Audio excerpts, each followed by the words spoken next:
Good morning, Galaxians. Welcome to another live edition of the Galaxy CDs Rocks and Flips Reseller Talk podcast. I'm super excited again today to have a guest with us. Please give a warm Galaxian welcome to Max from Common Ground Finds.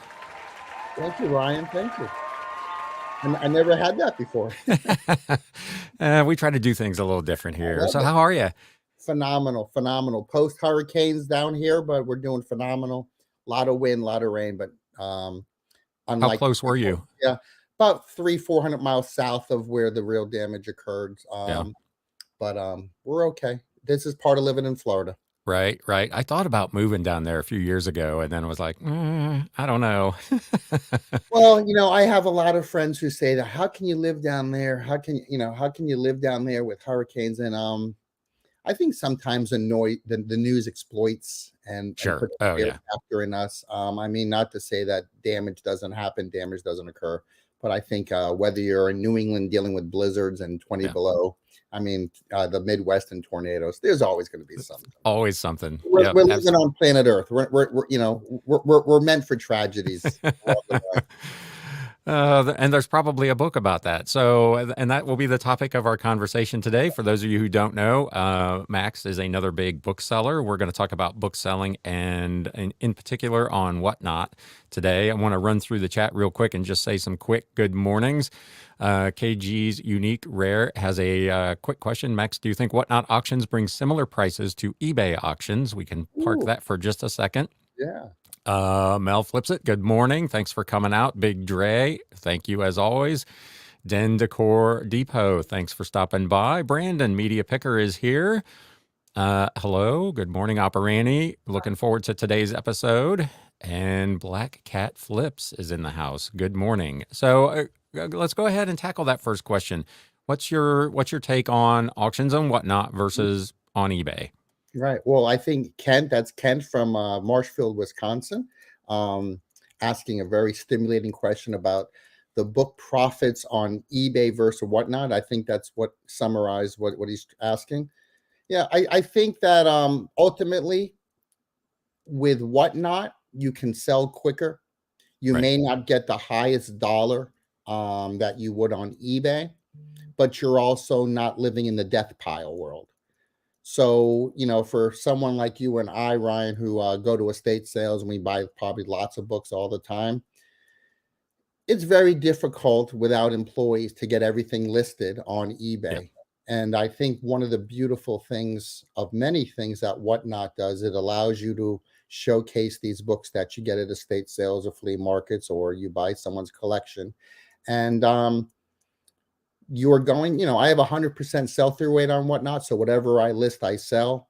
So there is no real death pile in my world. How just curious, how long did it take you to get to a point where that was your sell-through rate? Was that something that you were pretty successful with right off the rip? That's a 3-hour show right there. Number one, my first show was antiquarian books. I was doing antiquarian books. And when I started, I was doing one show a week. Every Monday, I was doing one show a week. And what I do now is a lot different than what I did back then. I started every book at $5. I did not have a fear.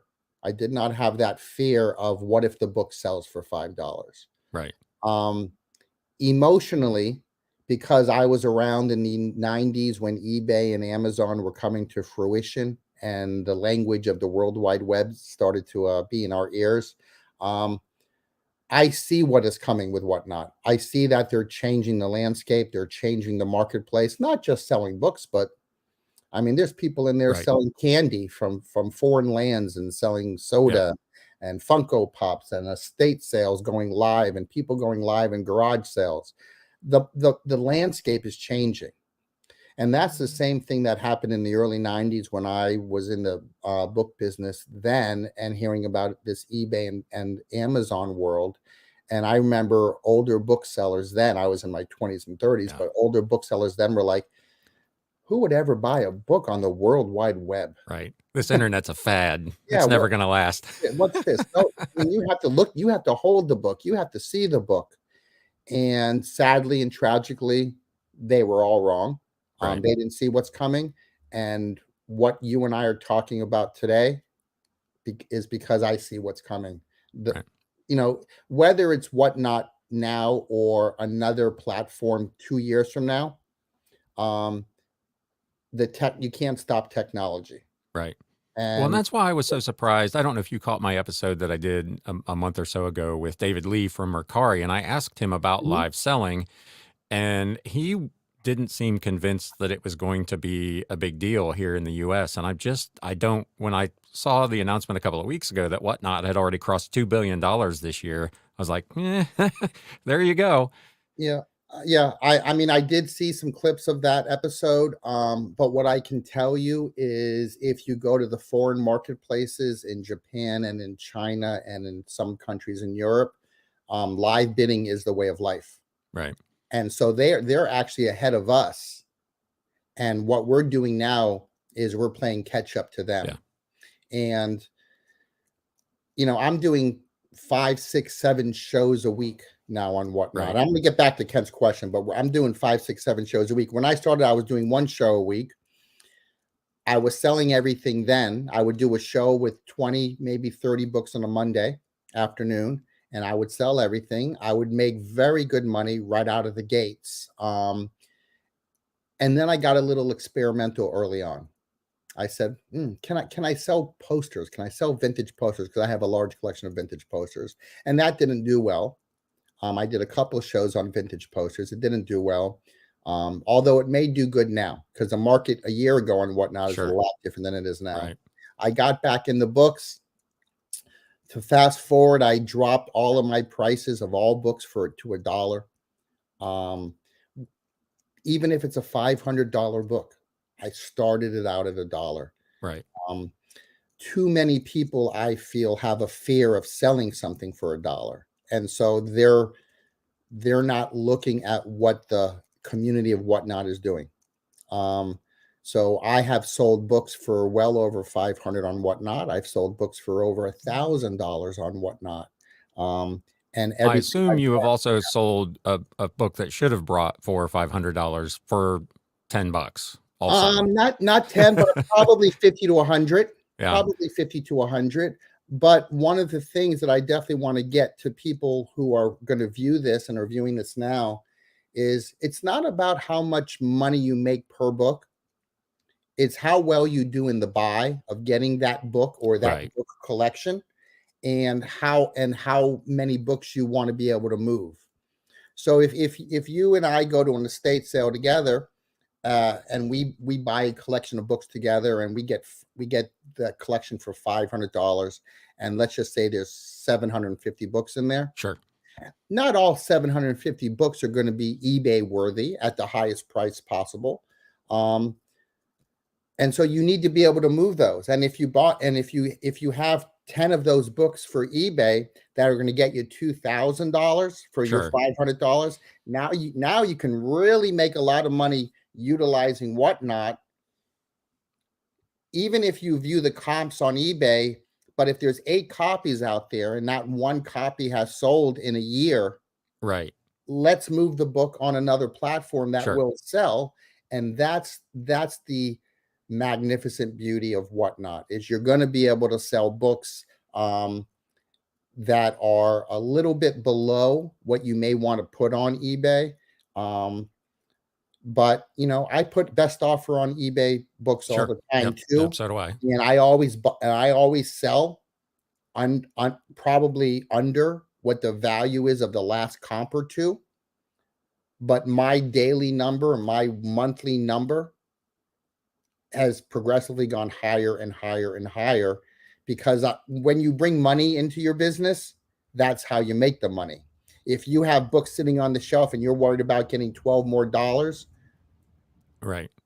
for that one book, that maybe you have it priced at 40 and someone offers you 28, and you don't take it because you want as close to 40 as possible because two other sellers got 40, I think you're doing yourself as a disservice as a business person. Right.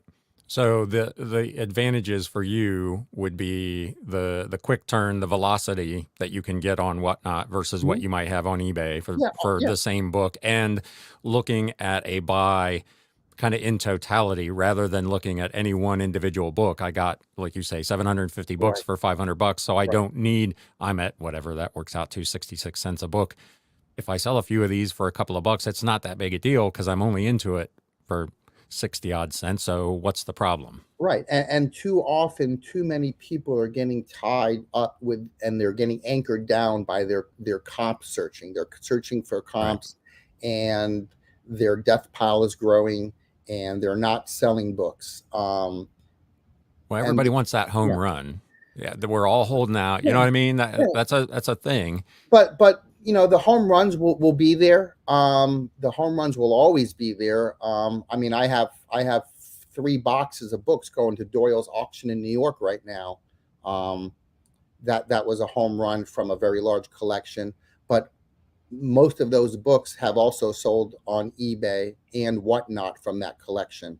So Right. you can parcel out, if you buy a large collection, you can parcel some out to an auction house of very high value. You can put some on eBay. You can put some on whatnot.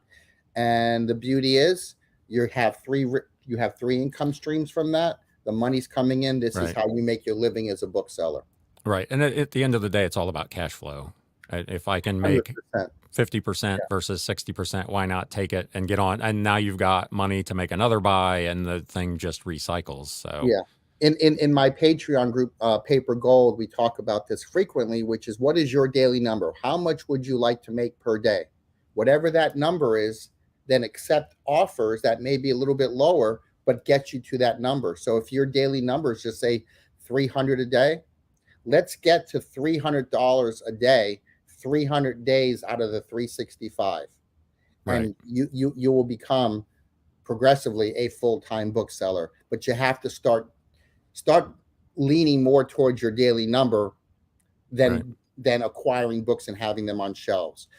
Books on shelves are renters. They take up space, they take up Yeah. time, they cost money. The longer your books are on the shelf, the less value you're going to have. Right. How do you determine, and where all do you sell, but how do you determine where a book is going to go? Or will you list a book on eBay and then run it on whatnot just to see what happens and then delist it if it sells? What's your Yeah. process? Um. Ooh, that's another 3-hour show. Gosh. Well, I got all day, brother. Yeah, So, yeah. We're good. I'm at home. You're at home. We're good. Um. Recently, I got a collection from Arkansas. I call it the Arkansas Art Book Collection, and it was 14 pallets of books. holy smoke. Not 14 boxes, but 14 pallets, each pallet between 20 and 30 boxes. And it was one gentleman's collection of art books, furniture books, and he had collected for 30, 40 years. Some of those books were so high end that it didn't make sense for me to put them on eBay. And so I had contacted auction houses, and Doyle's auction wanted about, at least 3 boxes. We're working on a few more, but at least 3 boxes of books for their high end auction. Nice. A lot of the books have been sold on eBay. I probably have sold in 2.5 months probably 300 to 400 books already on eBay from this collection, but I probably already sold 500 on whatnot. Right. Again, because I was able to get the books for a cheaper price, Sure. I can spread good books to the book community, and Right. that's what people need to understand too. As a bookseller, is you're in business to make customers, and the best customers are repeat customers. So how do you get a repeat customer? Right. What is it you do? It's the business isn't just acquiring books, listing books, and acquiring books and listing books over and over again. There has to be customer service.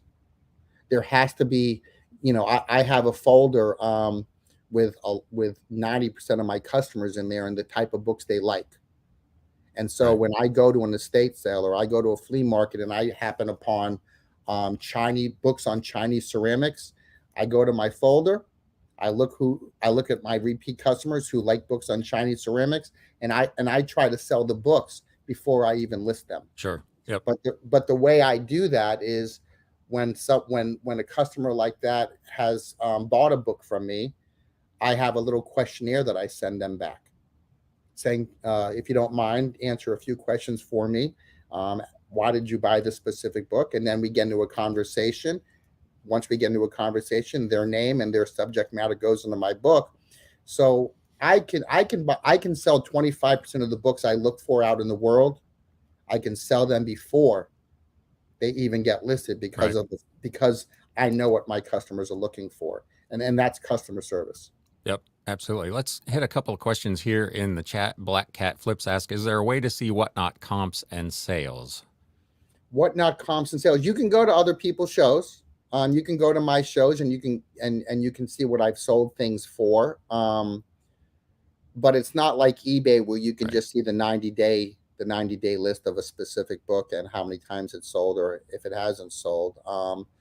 But if you're thinking of using Whatnot as comps, just use eBay or just use Right. Google. You can use Google and get a vast horizon of prices. And don't ignore Google on that. But again, when Black Cat Flips says a question like that to me, I just want to make sure that we're not too concerned with the final price of a book, and we're Right. looking at the totality of a 1 hour show or a 2 hour show. How much are you making in a 2 hour show? Right. I was just going to say you're not as concerned about the comp number on a particular book as you are flipping it, making some money on it, and moving on to the next. Make your money on And the buy. Make yeah, your money on the buy, and you will become a better bookseller instantly. yep. KG's unique, rare, and antique. Is it common in the book industry to have a high profit margin and low sell through rate? Max is maximizing his sell through rate and still making profit on every book. That's two different business philosophies. Mhm. Obviously, they're the slow nickel, fast, or whatever it is, slow dime, Slow fast nickel, nickel. fast. Yeah. And I see guys like I watch Pure Hustle podcast and they have Mhm, that conversation pretty regularly. mhm, It's just two different mindsets. mhm. Were you ever in the one and moved to the other, or how did you get to where you're like, I just want to churn and burn? Yeah, yeah, and I don't know if I'm really a churning and burning. I'm not churning and burning. There is an intellect to how I'm doing this, and we can definitely dive into that. Um, what you're saying is churning burning is to me is what not being a new platform that is exciting for people to be on. And for a typical book show for me, I'll have 20 to 40 people, Right. but not all 20 to 40 people are going to ever bid on a book. They're just book people. They're just bibliophiles. They're looking, they're watching. They like me talking about a book or two. And so there's a TV personality Yes. or whatnot, and it's new. And people like to see you start a book at $1 and see what happens, Right. which is a dichotomy to what eBay is doing. Put a high price on it, put best offer, click on promoted listings. There's too many dynamics going into that eBay listing. Whereas, my advice to all of my people who follow me and learn about selling books is don't be afraid to start at $1. Don't be afraid to do more than one book in a lot. Give people value. When they are repeat customers, and they're buying books from you almost every show, what is Right. that worth? Right. At Yeah. the end of a year, what is that worth? Right. Well, and I talked about that a couple of weeks ago that the average buyer on Whatnot is buying 12 items a week, which was Yeah, a I saw that. staggering Yeah. number to me. Mhm.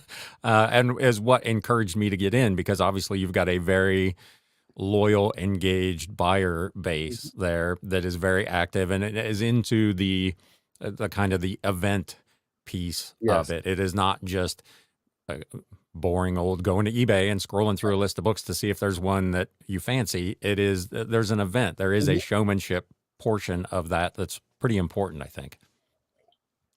Operating on eBay, ask, do you use any other platforms besides Whatnot and eBay, or do you do Amazon? I do a little bit of Amazon. Like I always say, I do have a book scanner. I do have, one of those barcode scanners on me. Um, and I am an Amazon seller when I go to an estate sale and there's nothing but barcode books there. Sure. Then that day, that moment, that hour, I'm now an Amazon seller. I sell a little bit on Amazon. I used to sell a lot more. I just prefer eBay. I prefer Whatnot. It's my type of audience. It's my type of book. I've been selling full time now for about 4 years. I'm a retired high school teacher, and I got out of teaching to sell books because it was a side hustle for me. And as you know, the side hustle began making more money than Right. teaching did. And so it was a no brainer after a while to follow my passion on this and not look back. Right. So what was it that attracted you initially to Whatnot? Because it was I was pretty, afraid of it. yeah. I was afraid of it. A friend of mine, you may know her, Katie Reeds, Yeah. Oh, yeah. YouTuber, Instagrammer. She's the one who slowly, progressively um, tried to get me into it. She was there for my first show. She helped promote me a little bit. And it Fun was, fact, she told me the other day she's no longer selling on Whatnot. yeah, yeah, yeah, yeah. It's funny how the world, the universe has changed on that. You know, she got me on it. I liked it instantly. I love talking about books, Right. and my fear that I had about it was unjust. My fear was in my mind about it, and as soon as I opened up my stupid mouth and started talking about books, I now had a new platform. Um, like I said earlier, I went from doing one book show a week. Now I'm doing Right. 5, 6, 7 shows a week. Not all books, but mostly books. And every show I do, this is the most important thing to me. Every show I do and every show I've done, there's always at least one new buyer I didn't have ever before. Right. So the trajectory of where Whatnot is going keeps rising. They keep getting more and more buyers in their audience. They're doing something right. So where does it stop? I don't know yet. Um, I also know this. Eventually, there's going to be live bidding where you're going to be able to see people's faces. That's Yeah. that's the next step with the technology. So how exciting is that going to be in another couple of years when you actually can converse the way you and I are conversing and Right. talking about books, but we can converse during an auction like it's a live auction and we can see people's faces if they want their faces shown. Right. Um, but that's going to be the next level. And so what I say to people who are thinking about Whatnot or not having any success, keep trying, plant your seeds now because you're setting yourself up for the future. If you cannot see that Whatnot or what Whatnot is doing as the future, then you're gonna miss the boat on this. Right. How do you get people engaged? What's your, because I've noticed a lot of times in the chat, the host of a various show, wherever, will be asking questions and making comments and whatever, and the chat is like crickets. Nobody's really talking. What's your secret sauce for getting people to engage with you? There's no secret sauce. I love it. I've loved books for a very long time. I learned about them working in a rare bookstore in the 90s that I worked for almost 10 years. I was learning all about books before there was an eBay and an Amazon. So I was getting a great education that now serves me to this day. Um, I'm not a collector, but what happened to me is I love what book selling has allowed me to have in this life now. I was a very tired high school teacher. I was also a girls basketball coach for many years, and it's as serious as I take book selling. I used to take coaching basketball, and what book selling allowed me was to cultivate a new life. I work from home every day now. Right. I have connections worldwide with books. I talk about books all day long with people on Zoom calls or StreamYards.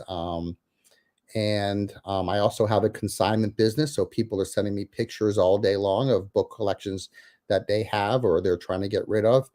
And it's a very busy business. It's constant. My living room is oftentimes like a shipping department factory. Right. Um, but it has allowed me to change my complete lifestyle and to really thoroughly enjoy waking up in the morning and knowing what I'm about to do today, which is take on the business of books. Right. How do you manage your time with all of that going on?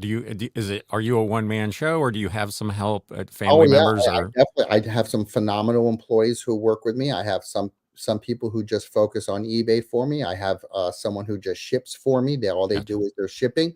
I have someone who does a lot of my whatnot and gets the items listed for me. So it's not a one man show.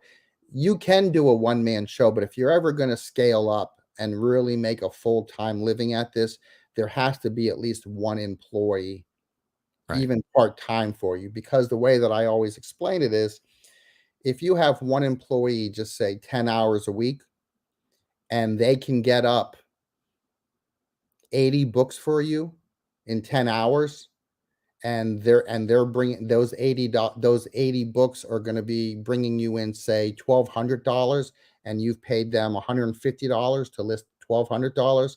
How is that not good business? Right. So there's a lot of people out there who are afraid to take that step with an employee. But if you really crunch the numbers and you're really serious about doing this, Right. an employee always makes sense, because Yeah. the more you list, the more you are going to sell.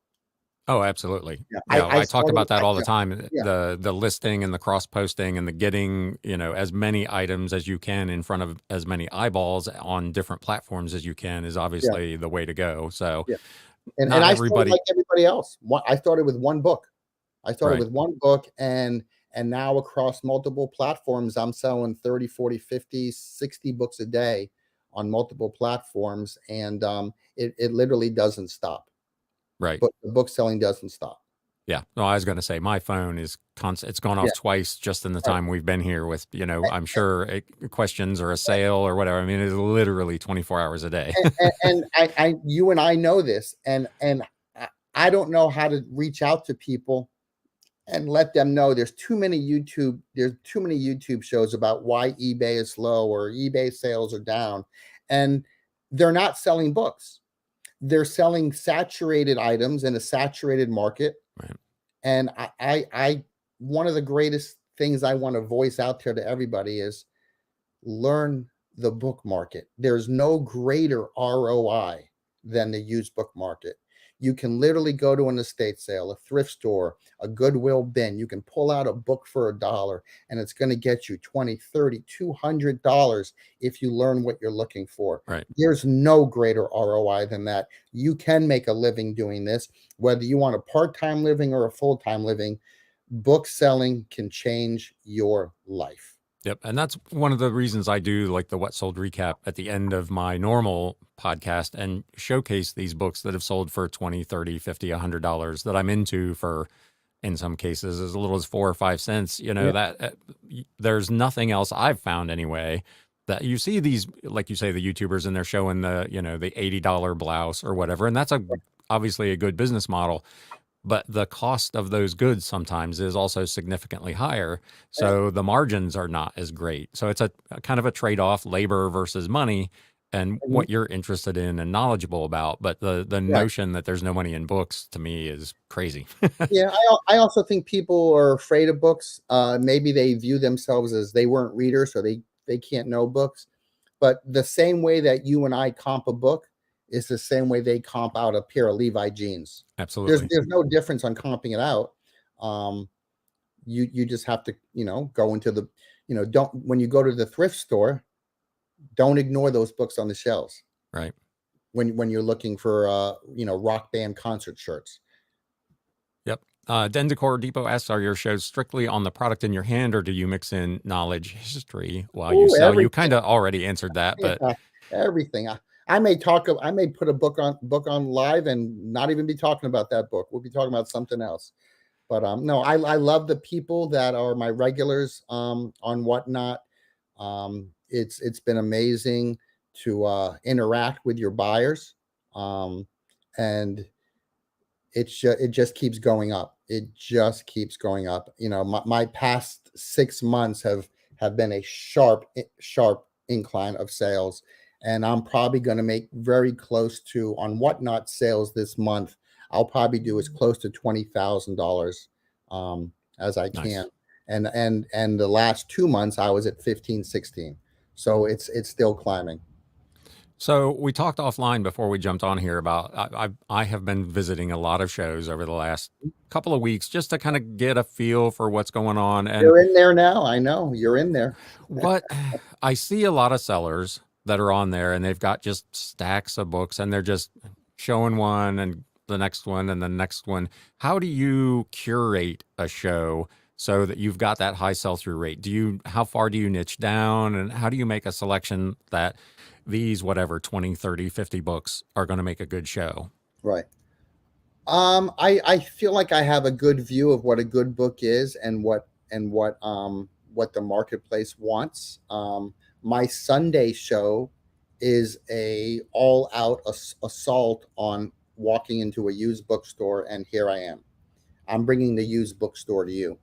My Monday show most often is 10 to 20 books only, but higher value books. And there's a lot of resellers who are on that show to get good value and resell. And there's Right. a lot of resellers who are on my Sunday show. And what I love about that is I may have 3, 4, 5, 8 books that are just good books. There's money to be made in them. And I'll just call it a reseller's lot. And I'll put it on my little carousel of love here that spins around. And I'll put those 8 books up there. And we'll start it at $1. And the resellers or the collectors will bid on it. And even if I got $10 for those 8 books, we've moved those Right. books, because if I didn't move them, where are they going to go? Are they going to go into a bookshelf, and how long is it going to take to sell them? I do not mind leaving meat on the bone for resellers at all. I want more sellers out there. I want more people selling books. Part of my passion of what I do is to help people understand that the great money and financial rewards that are in used books. But on my Sunday show, I could also have 5 books on vegetable gardening, and I can put those 5 in a lot. And even if one book is a $30 to $40 book and the other ones are a little bit lower in value, maybe 5 to 10, I'll still start that whole lot at $1. Right. I do not have a fear of selling books. What I'm finding is what you're finding is there are people on Whatnot who are putting one book up, and they may even start it at $4 because they're afraid of selling it for $1. Right. Well, I was on a show last Yeah, night and it was all like $8 and $12 starts. And I'm like, right. I just put that on eBay, wouldn't you? Yeah, but I would say no, put it on Whatnot with some other books of similar, of similar like, and let them go.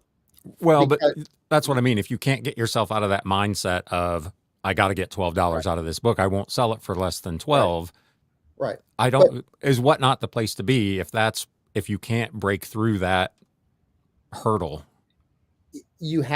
eventually you have to break through it, because if that $12 book is on your shelf for 3 years and you're paying 5 cents a month on relist fees, how much is that taking off your profit in 3 years? Right. 36 times a nickel, right? So now you're going to make $2 off that book. Like we talked about earlier, the books are everywhere. We have about 140 members in my Patreon group, Paper Gold, and we have a little scoreboard of $100 sales, $200 sales, 500 and 1,000. And every day there's a member posting somewhere in that scoreboard of an expensive book they sold, all over the world. We have people from England and Australia, all over the United States and Canada. We just had we had a young lady from England sell a set of books for $500 Nice. that she picked up in a thrift store for $10. Yep. That kind of money changes the way you think about your regular job. Oh, absolutely. Yeah. Yeah. And that's what I love about Paper Gold is people just changing their lives. We have another gentleman who was never sold a book before in his life. Contacted me last year, said, okay, I'll give you a try. He did everything I asked him to do. He made business cards. He handed them out. Within 30 days, he sells a first edition Hemingway Sun Also Rises from a free pickup he did, Yeah. because he handed out that business card. Yep. I think he got $1,800 for that book. Now he shifted gears, and now he's all over Whatnot, selling Playboy magazines 7 days a week. And he just sent me a message the other day saying, "This has changed my life." Yeah. And this gentleman, his name is Wardell. He never sold a book a year ago, and now he's selling books full time and making a full time living selling Playboy magazines, amongst other things, utilizing Whatnot. Right. Talk a little bit about your Patreon group and how that all got started and what your goals are for that and where people Mhm. can go to sign up for it. Well, it started because I wanted to help more people. Um, I had an original partner and I, who are full time sellers, and we both sold full time, and we understand the beauty in how books have changed our life, selling books and finding books. And so we wanted to help other people. Um, and so that was the initial start of it. It grew very quickly, more than I ever thought it would. So much so we are capping it off at 150 people now. So we're about 140 right now, but we're capping it at 150 people, and it's worldwide. We have people from Australia, like I said, England, all over the United States. Um, and we do a Zoom call on Thursday nights, live Zoom call, 8 o'clock Eastern. And if you miss it, you can watch the replay, of course. Um, and our Zoom call usually is about 2 to 3 hours, and Yeah. there's an agenda, and we talk about different hacks and different ways to source. We answer questions from our group. Um, and we also have an additional call on Tuesdays called the Strategy Circle, where it's really deep dive business thinking of selling books. And that's a live call you have to be on. And then on Friday, to get everybody ready for the estate sales in the weekend, I ruck with a 12-pound weight vest. I go to the track, and we call it the max power hour. And I'll ruck for an hour, and anyone can ask me questions from the group, and we just have a live chat for an hour while I'm getting some exercise and not sitting down like I do all day long trying to sell books. Right. I don't Yeah, ruck, but I do a lot of walking for yeah, the yeah, very same reason because yeah, you spend way too much time sitting in yeah. front of a computer terminal and And like I said, so we have 3 shows that are attached to the Patreon group, but we also have just the utmost best Discord ever. The yeah. Discord is just there's the Discord is just utterly amazing. It's an encyclopedia of book selling, and we have hashtags for everything you can think of. We have a hashtag for Pulitzer Prize winners and Nobel Prize winners, so you know who they are. So if you find their books, we have movies made into films. We have our Mm. scoreboard of daily finds, and we probably have about 50 hashtags. But you can just pop on there and read that for an hour and see what's going on, how to's and hacks and sources. Right. Every Thursday night on the Zoom call, I definitely go over a hack that most people don't know about, and I'll do a new hack every Thursday night for people. We just did one last week that I can't talk about here. It's only for the paper golders. Right.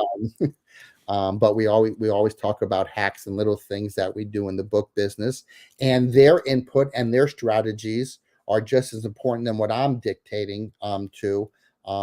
So we have 140 people or so who are talking about their different businesses, Right. and it's just been an amazing ride. I never thought originally that we would have more than 30 people in the Patreon group. I just thought we'd have 30, and we hit 30 within 30 days. Nice. And again, we just celebrated our 1 year anniversary. My new partner and I, Thomas, and we are now capping it off at 150. So we'll see. We'll be capped off pretty soon, and that group will become very insular. We'll still we'll Right. still have we'll still have the YouTube channel. We'll still be doing paper gold member wins, and people can see what we do.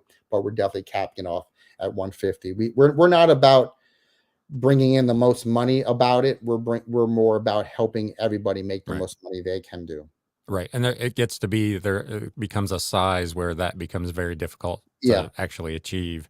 There are a couple of people commenting about the Playboys. You can sell them on Whatnot. I used to make bank on Etsy with mystery packs until Etsy Yeah. banned my first Yeah. store. That kind of category has been tough on eBay. Here's another one. I probably got Ooh. 1,000 issues in my storage unit. I was just going to throw away. So there you No, go. no, There's an no, no, opportunity. no. Contact me and I'll get you in. I'll get you in touch with Wardell. I'll get Yeah. you in touch with And that's Wardell. another category that you see out all the time. I probably almost every week I'm out at a sale and there'll be Yeah. stacks of those. Operani asks, is the ratio of gross net on Whatnot similar to eBay?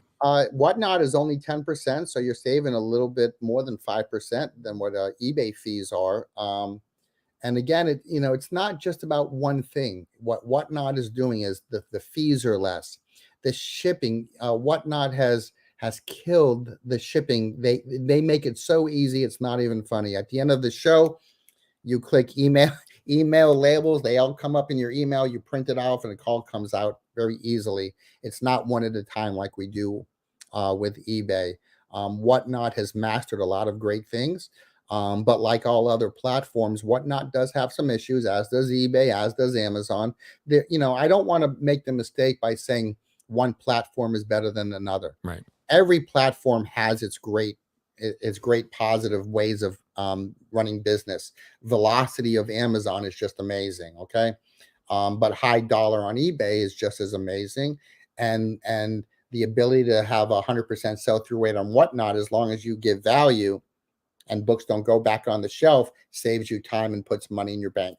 So every platform has its positives and its negatives. And I don't really view one as better than another. Right. They're all just different. They attack Yeah.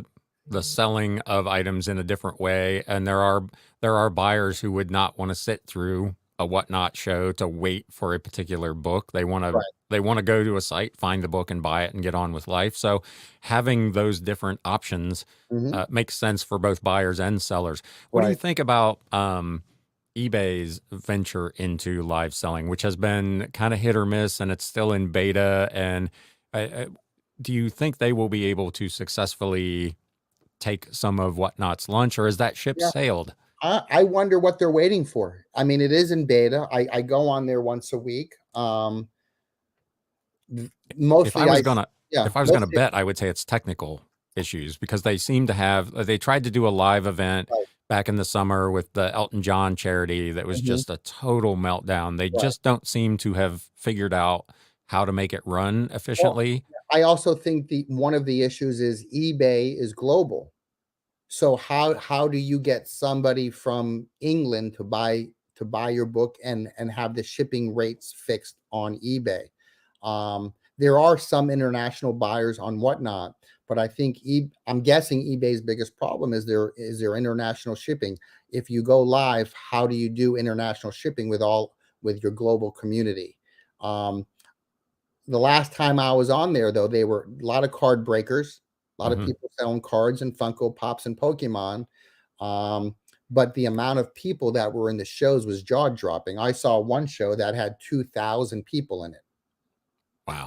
So if eBay can ever figure out what I deem is the problem with Right. international, and we start being booksellers on eBay Live, and what happens if we now have 100 people in our book auctions? Right. You'll have no books left on the shelf. Yeah. Because they definitely have the user base that Whatnot being brand new or relatively new just has not developed yet. Right. And that's why I think it is such a great time to be a bookseller. We are sitting in a, no pun intended, we're sitting in a gold rush right now, and it's only going to get better. People have been telling me since the 90s that nobody buys books Right. anymore. Yeah. Yet I No, make I hear it every week. I was I make at a an full-time estate living sale. selling books, and I get Yeah. calls every day about getting books. And again, like we said 3 or 4 times already, there is no greater ROI and anything other than selling books for what you can buy them for and what you can sell them for. The book selling is a game changer, and you do not have to know books. You do not have to be a reader. You can learn this the same way you learn about anything Right. else you comp going to garage sales. Yep. Excess baggage asks, does Whatnot have its own bank, or is there a fee to withdraw your seller funds? Yeah, I don't know what it's like now, but I remember that you had to make $1,000 first, and then you could withdraw it when I first started. Now I withdraw every Monday. So it goes into the bank, and then you can withdraw it at any time. You can withdraw it, after each show, or you can withdraw it after every week. I just do every week because I'm doing so many shows. It's easier on the bookkeeper to do Right. one lump sum. But it goes into a bank. But I think you know once you pass Whatnot's protocols, then you can get money at any point or time. And it seemed, because I just did the setup and I didn't see anything. The only restriction I see is that the money is not available to you until 48 hours Sure. after delivery. Yeah. And you set up, I don't know if it was through Stripe or one of those. You've got to link an account through Stripe, but I didn't Yeah. see any like minimum. Like right now on my payout screen, there is a figure that I could Right. click to pay out. It's not a lot of money, but it looks like it's available. Those sales have Yeah. closed and that money's posted. So I don't see like what with your asking, Yeah. like how Mercari is charging a $2 fee to get your own money out. Come I on, didn't see Macari. anything like Come that. on, Macari. Stop it already. You're playing games. Stop it. Have you sold on Mercari or I have you did. looked? I did. Yeah. I did. You I say didn't did. feel, I take yeah. it you're not? Yeah, I didn't feel the audience was there for what I Right. sell. Um, I'm not opposed to getting back in it. Um, but I would have to feel like I'm selling a couple books a day to make it worth my time. I know there's a lot of YouTubers out there that maybe they sell 1, 2, or 4 items a week. That's where Um, I'm at. yeah, it just to me, it doesn't seem worth it. I have to make sure the audience is there. Um, I will probably jump back in somewhere down the line. One of the things that I'm in conversations with now is a company that is going to be doing cross posting across all platforms, and they're consulting with me, and that's probably going to be coming out in the next 12 months or so. So I know there's companies like Vendu right now where you can do some cross posting, but there's also some platforms that cross posting doesn't exist. Right. It's coming. It's Yeah. coming across the board. It's going to be across the board.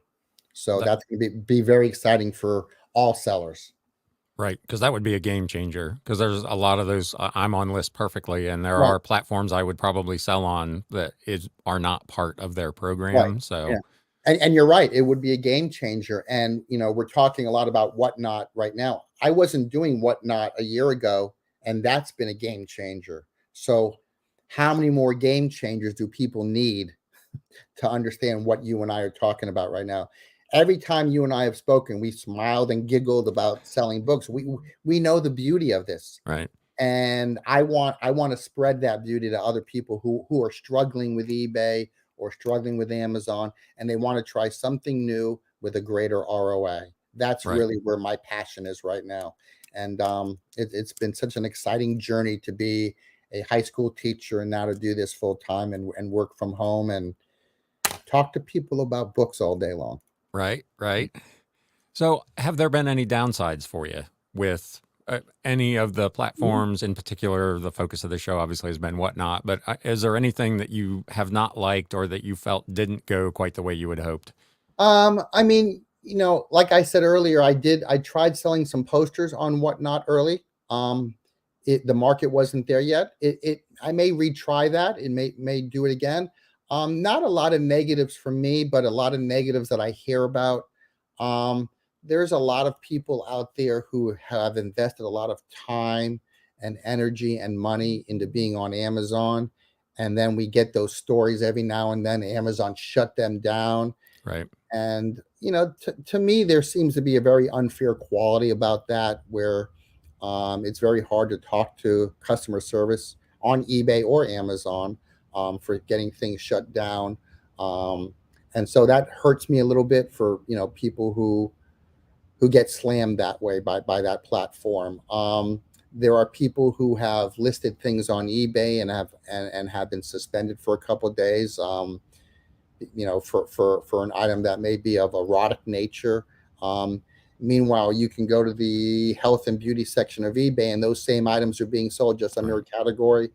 And if I have one call to action for a lot of these platforms, and this includes Whatnot, is I think across the board, their customer service has to get better, whether it's eBay, Amazon, or Whatnot, or mercari. Customer service cannot be a bot. We're in the customer service business, and they have to match what we do with customer service. We have to be able to talk to a live person and Right. not have a bot with a spread chart answering our questions. To me, it's a little embarrassing that Right. that they've allowed technology to overtake human interaction on customer service. Right. I was just going to say that, they all preach to us as sellers the importance of communication and customer service. But when the tables are turned and you need it from them, it has been very difficult, in my experience Yeah. personally, to get it from any of the platforms. Now, 9 times out of 10, all is well that ends well, but I spend way more time trying to fix those issues than probably is necessary. Oh, completely. I mean, I remember 3, 4, 5 years ago, if I had to call eBay, I could get resolution or close to resolution in one simple phone call. And maybe it took 5, maybe it took 10 minutes. Now you have to dedicate half hour to an hour and maybe call back and talk to somebody else to get any resolution. And I literally think it's an embarrassment across all platforms. So eBay, Amazon, Whatnot, all of you guys, you need to step up your game. Right. And it all goes down to money. They don't want to spend the money. It's much cheaper and easier to just program an algorithm or a bot to do the thing and just be Right. done with it. But but but they it's also not a good complain about, experience. yeah, they also complain about losing sellers. And if they would lower their fees, they would see a gold rush of sellers come back. So Let's talk about I'm that a little bit. available for a consultation call, eBay and Amazon. I'm available. I say that every week. If you're listening, eBay, give me a call. We talked a little bit about it offline. So you've got all these platforms. Mercari went fee free completely, essentially, for sellers and moved it all to the buyer. Poshmark recently split it 50-50 between the two. Depop has done something kind of similar. So everybody's like tweaking how they are trying to make their money. My initial thought when Mercari made their change back in March was, why didn't you just lower the fee? You kind of already did, but elaborate a little bit on your thoughts on that. What is the specific question about? Well, the fee structure you mentioned, just lower the Right. fee. Yeah, I mean, if you are on the in the YouTube world and you watch a lot of videos on resellers, you'll see that there's a lot of content about people leaving eBay, for various reasons, mostly dropping sales. But I think if a lot of these platforms would lower their fees just a few percentage points, they would get all of those sellers back. Try to improve their customer service. Um, I'm not saying it's hard to be a reseller, but it's a little bit harder than it was 5 years ago when Right. you need to contact your platforms. Um, in order to contact eBay, I have to talk to a bot to have them call me. And then when they call me, I used to be able to talk to someone who was in the United States, and most of the time I talked to customer service from eBay, they were also a seller. They Yeah. understood the plight of reselling. Now I'm talking to someone in a foreign country because eBay is paying very minimal hourly wage to these people, and we are getting lackluster customer service. We're getting people reading off of a flow chart and answering questions Right. according to what questions we ask. And it's not good business.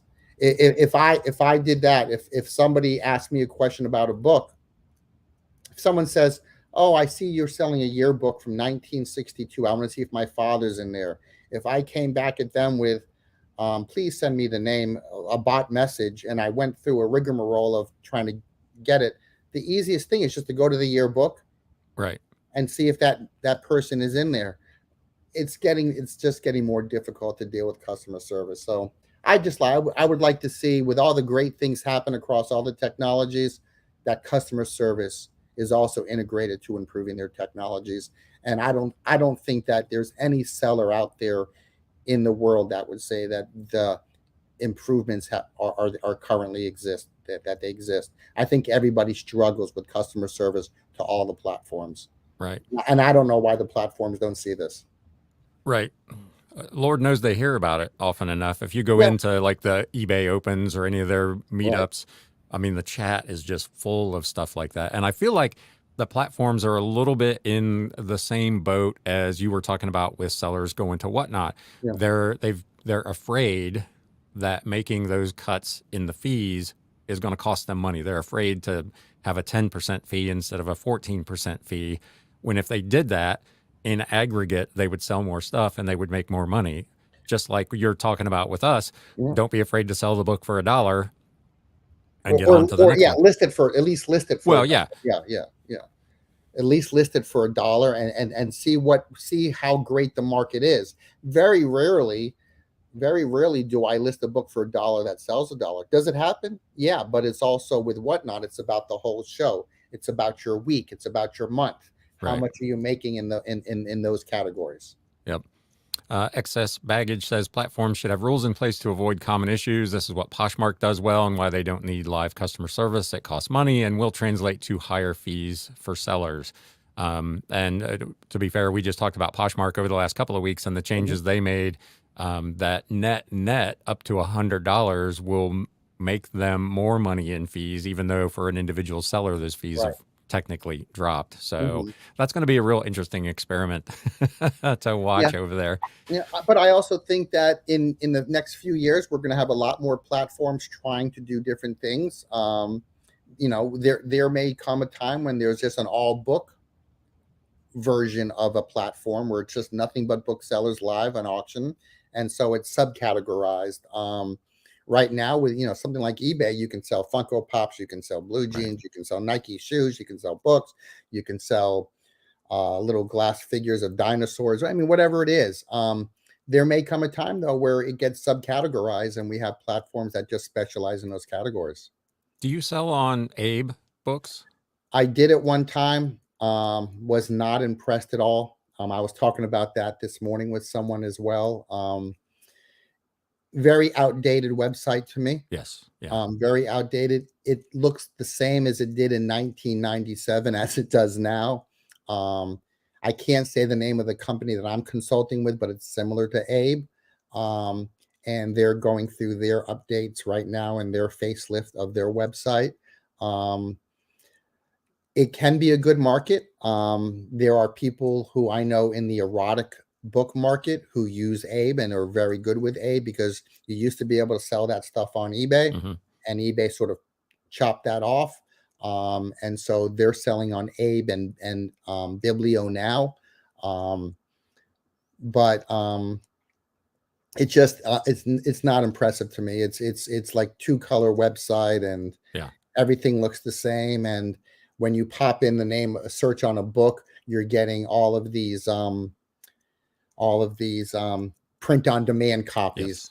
And I don't know why they allow that. Abe should be catered to the antiquarian book dealer, Right. and not the print on demand dealer. But again, they like their money too. Right. Now they're obviously whatever, a little antiquated in how they run their website. If they were to adopt something like live selling, not that they maybe have the technical capability, Mhm. but if a site like that, a book selling site like them or Biblio implemented a whatnot Right. style live selling, uh, what do you? They could make some hay, wouldn't you Th- think? They would kill it. They would kill it. In 1995, if you were looking for a copy, a first edition of Moby Dick, you would go into your local used bookstore and see if they had a copy. And if they didn't, and you wanted the book, they would put an ad in the old AAB guide, and you would have to flip through like a magazine at font 8 to look for Right. a copy of Moby Dick. Now you can go on eBay, Biblio, um, Amazon. You can find a copy of any book you want. You're going to find a copy of, and if any of these marketplaces go live, the prices of these books will come down because you can find them anywhere. Right. But what we're doing in a better way is now removing the product to the buyer.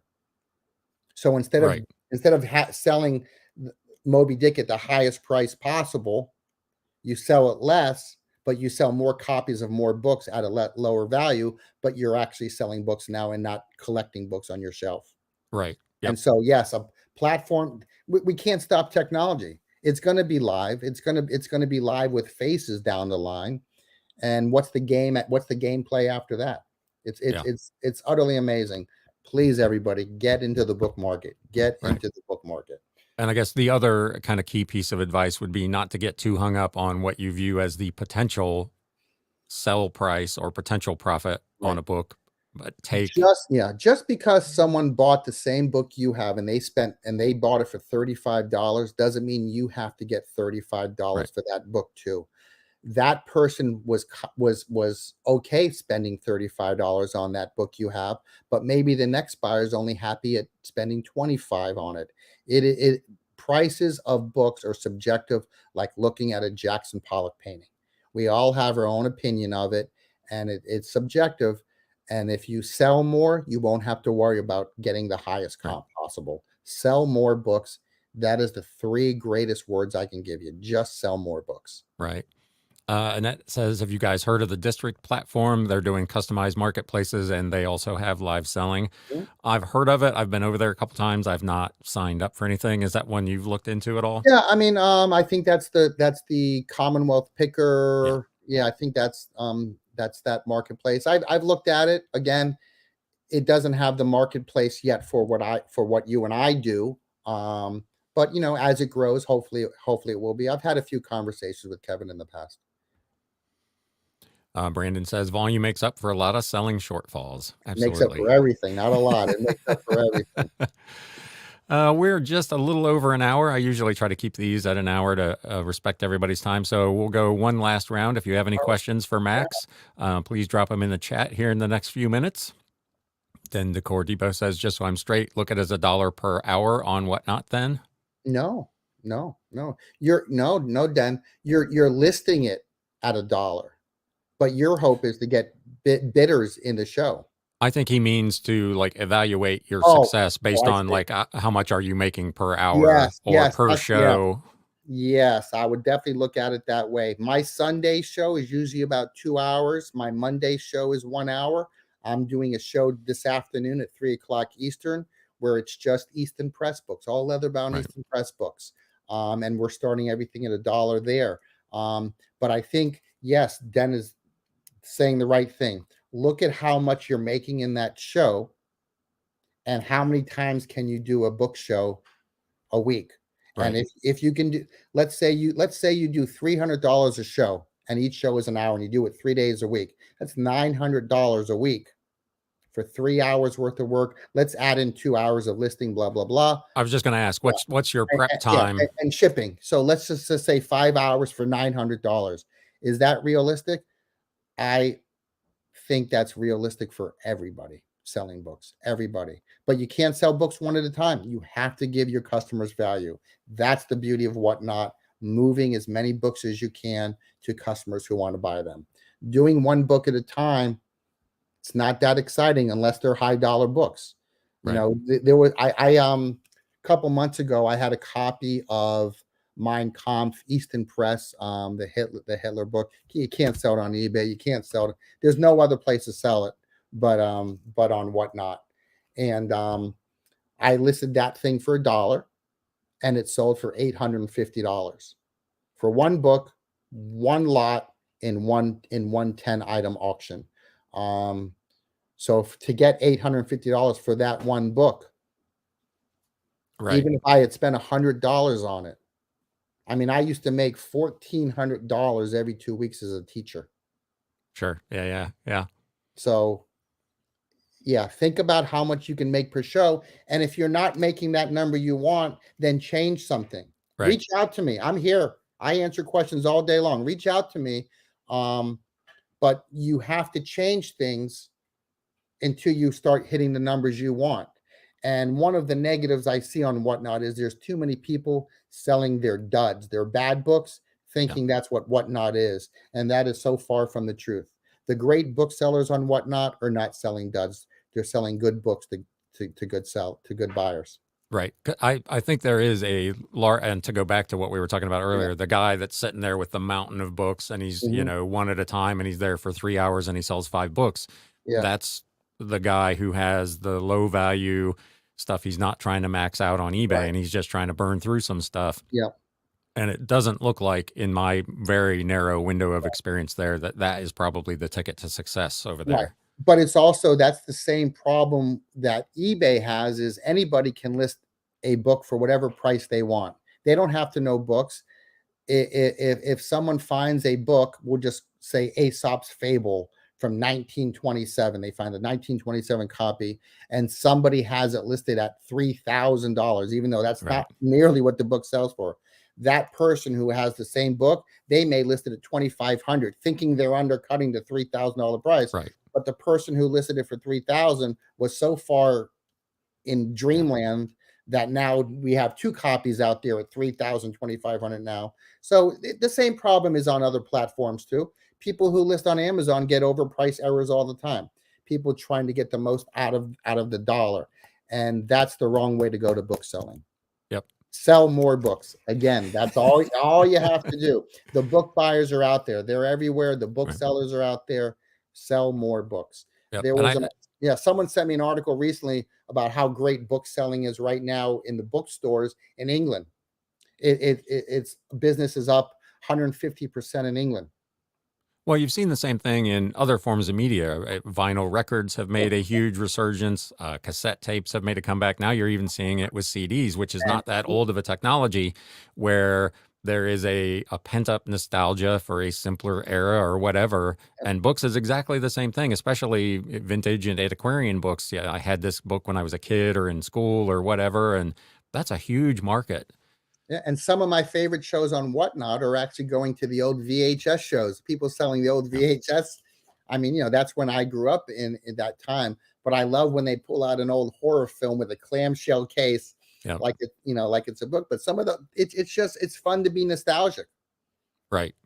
And that, especially, I feel like on Whatnot, where you have the ability to put it together in a show. You Right. can. It's not just a listing with a photo and some words. You can add in that showmanship and that salesmanship element to, in some cases, probably maximize the Yeah. value rather than minimize it. So it's Yeah. a real opportunity for people who can have a conversation with other folks. Yeah.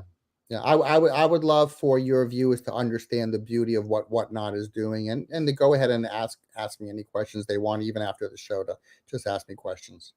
Yep. So feel free, follow Max. Where is your, give us again your Instagram and your YouTube and all that. Look at that. Let me call you up here on the main screen so people can see it. Paper Gold Podcast, That's Common Ground Finds. Yeah. That is That's awesome. everywhere. Yep. TikTok and Patreon, Whatnot, Instagram, that's everything. Better There you than me go. just saying it. Right. Perfect. With that, my friend, thank you so much for spending a little bit of time here today talking to my viewers and listeners. Hopefully, people got something out of this today. If you did, as always, do us a favor and hit that thumbs up button. Let YouTube know this was a good use of your time. Thank you to everybody who came out and had questions. And again, a special thank you to Max for Thank spending you, some Ryan. time. A true pleasure. I'm glad we developed this relationship. I'm glad to see you on Whatnot. And of course, for you as well, if you have a question, you know how to get me. Absolutely. I appreciate it. Have a Thanks, great day. everybody. You Bye-bye. too. You have been listening to the Galaxy CDs Rocks and Flips Reseller Talk podcast. Thank you so much for tuning in, and we will catch you again next time.